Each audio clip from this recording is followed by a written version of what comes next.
I quit my job, I lost my largest client, and this is the customer avatar I'm going to use to build my business, my WordPress business, back up to £5,000 a month.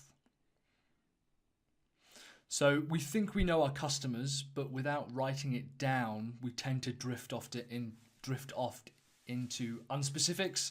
I think a lot of people believe that they don't need to write customer avatars because they're just kind of selling a product and everything else comes second. Whereas I'm working it backwards. I know the audience that I want to go after.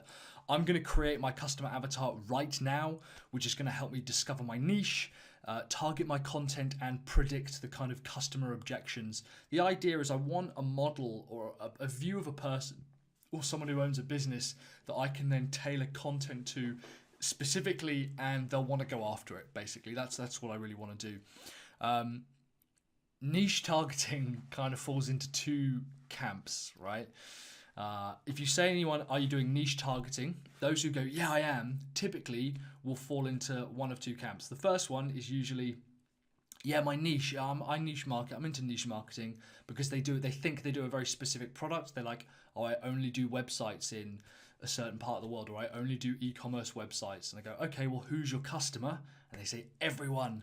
I'm like, that is not niche marketing. That's the opposite of niche marketing. There's an old saying that if you say everyone is your customer, then no one is your customer.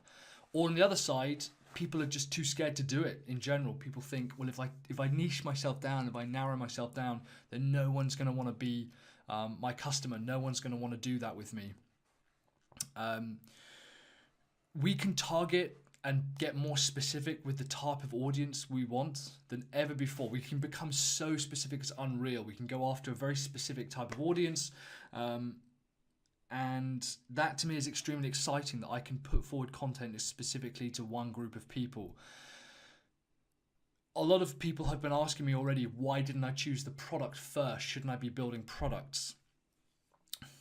The answer is no, frankly, because the type of product that I want to create, there's the old adage, find products for your customers, don't find customers for your product. I don't want to build something and then try and find people to buy it. I want to find a group of people, start talking to them, get engaged with them, have them trust me, know what I can do, and then put a product towards them. Now, I specifically am going to be going after membership businesses, so online membership businesses. Those are who are going to be creating marketing funnels and websites for, and growth strategies for.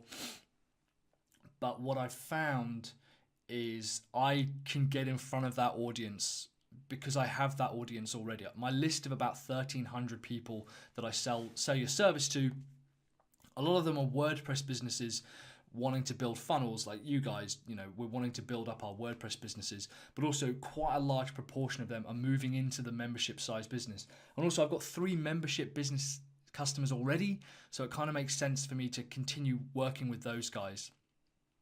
So full disclosure, before we jump into this, I'm going to be using the Digital Marketer Customer Avatar Sheet. You can get access to that via the lab. I'm not actually going to be using the identical sheet. I'm going to be doing it in Quip, and you're just going to follow along with my screen.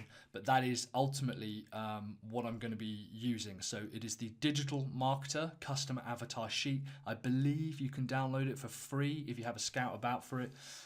So yeah, let's jump into it.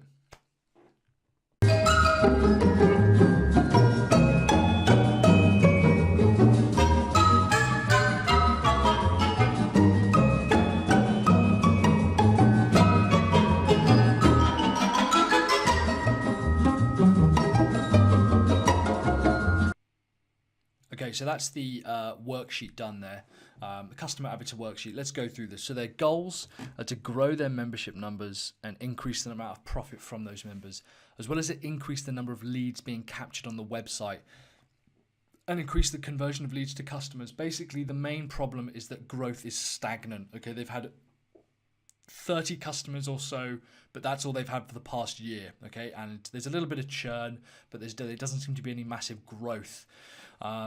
They want to make sure the value members get most from their subscription, and they're looking to grow and try new things, as well as using tried and trusted methods. Their big problem is that they found that if they've gone and bought something like a new webinar piece of software or something, and it doesn't really work or it hasn't got the results that they want, and they often look to their peers and colleagues for advice, people doing the same thing. or they look in the, Facebook groups. There's steady revenue, but profit doesn't seem to grow. His challenge is scaling the business past just himself. He sort of worked himself into the trap where he is the product and he has to be on all the webinars and coaching calls, and he needs to think of ways to grow the business past that, past using him as the product. And also part of it is that he needs to really believe that he is giving away useful content. There's a fear that his customers will get bored and just move away and that he won't be able to get anyone back.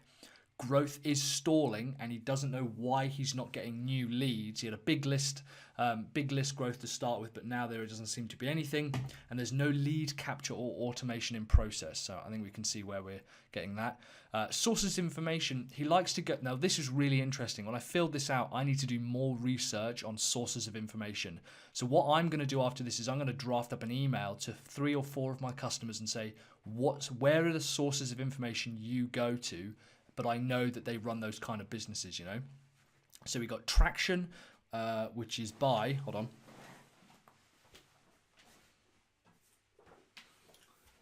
It's called Traction, How Any Startup Can Achieve Explosive Customer Growth. It is by Gabriel Weinberg and Justin Mayers. So that's one of the books they read. Profit First by Michael Michalowicz, I think. And The Content Machine by... who's The Content Machine by?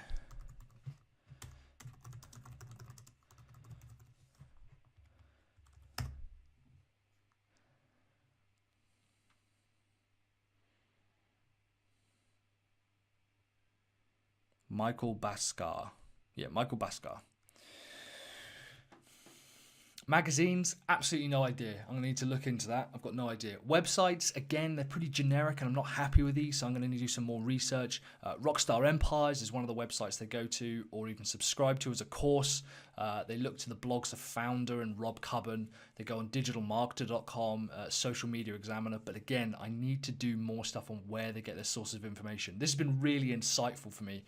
Conferences, they go to the Traffic and Conversion Summit, but that's about it. Again, I couldn't really think of anything else. Gurus, who do they look to?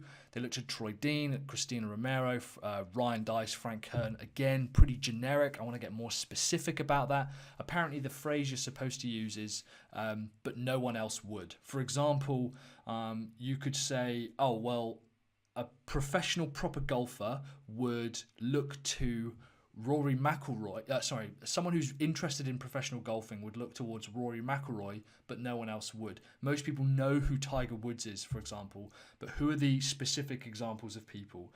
I think it's Andy Howitt from How to Own the World.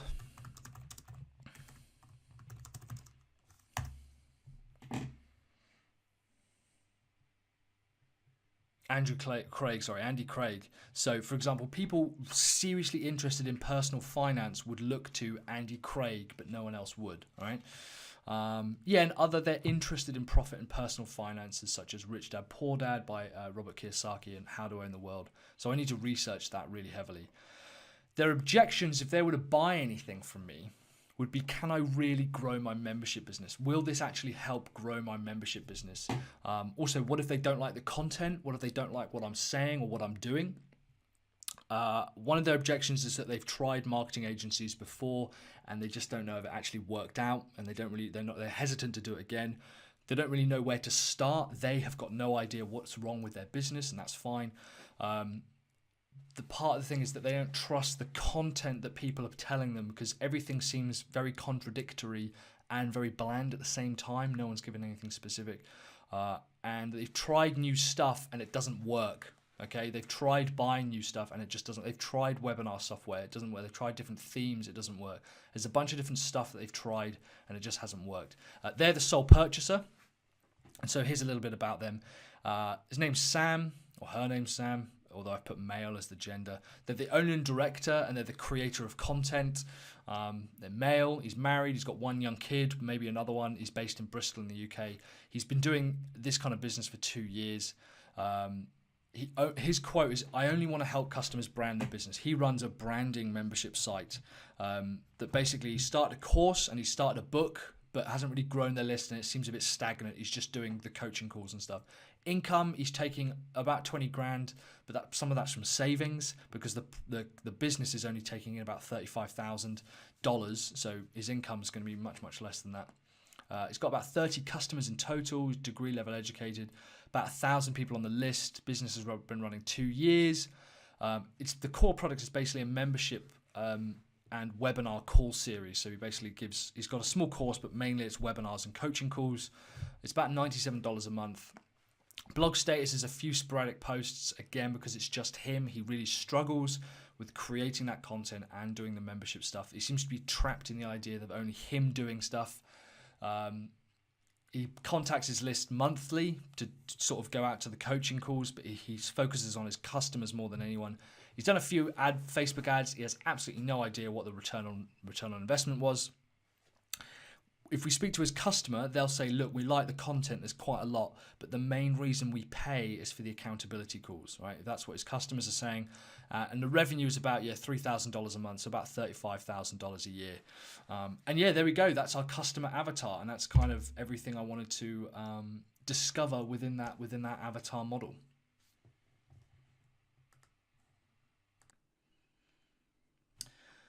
So there we go. That was the customer avatar sheet. I've got a little plan of what I want to do next. Next, I'm actually going to be doing a review of the Better Clients post from Troy Dean at WP Elevation. That gives a bit of a plan on how to start becoming this recurring revenue, high quality, high project budget type of WordPress business. And that's what I'm going to be reading next and going over and coming up with a bit of a plan using that post, and going through that.